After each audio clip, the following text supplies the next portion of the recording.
Speaking of fitness, though, I thought it was amazing because I think we talked about this when we first met. Yeah. But you lost over 130 pounds, which is insane. And it's so hard for people to lose weight.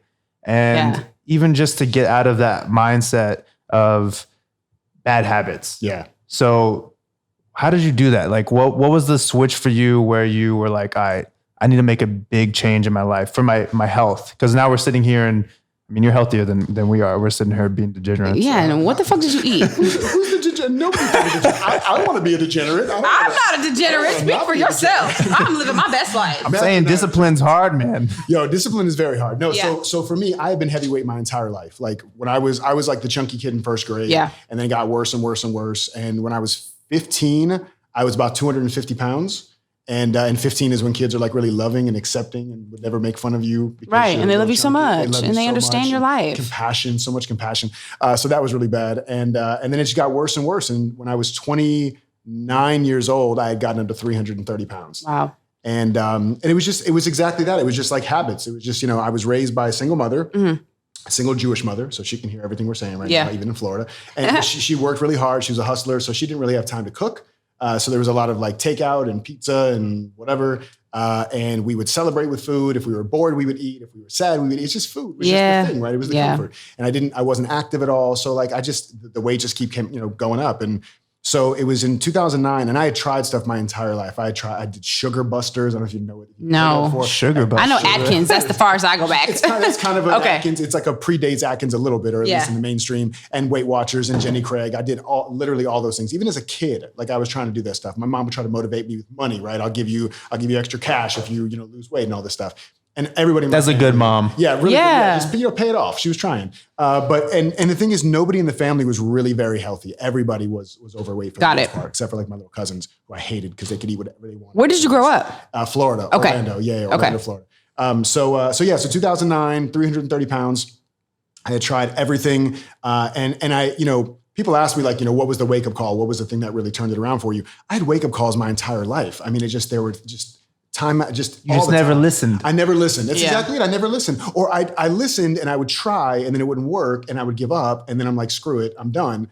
And so this particular time though in 2009, and I write about this in Prison Break, was when my credit card had got declined. I don't know if you saw that part, if you got to that part. No, we didn't yet. Okay, so yeah. So basically, he did. See, so now we know. Now we know who my real friend is. Fuck. I'll make it up to you, I swear. It's okay. We'll go by Young Thugs Kids. It'll be fine.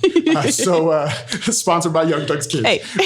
So 2009, I'm in my last corporate job. So I was in corporate IT for like 15 years before I became an entrepreneur. And I was making really good money, like well over six figures. Partnering with NASA. Doing all that. That was later. That was my entrepreneur journey, but we can get into some NASA stuff too. So I went to go buy some socks online. I'm a big sock guy. And I went to go buy some socks and my card got declined. It was like a $50 or $60 Amazon thing. It wasn't a ton of money. I knew I had that money in the account. Yeah. And my card got declined. So I called the bank. I was super angry because I also had massive anger issues back when I was super heavy.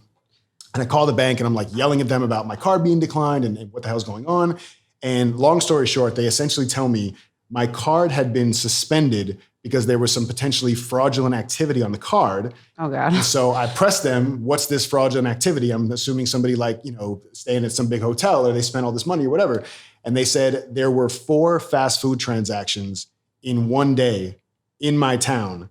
And they assumed somebody had stolen my card and gone to these restaurants. And of course, that it was all me. It was all me. Yeah. So that was kind of the big wake up call where, for whatever reason, in that moment, I just couldn't blame anybody else. I had gotten so good at blaming everybody else. Like I need to eat or do this stuff because my boss is a dick or because my mom is stressing me out or because my clients are assholes, whatever it is. Yeah. And that was the first time where I was like, I just can't blame anybody else. So I started going on this journey to try to lose weight. And what I came across finally was bariatric surgery.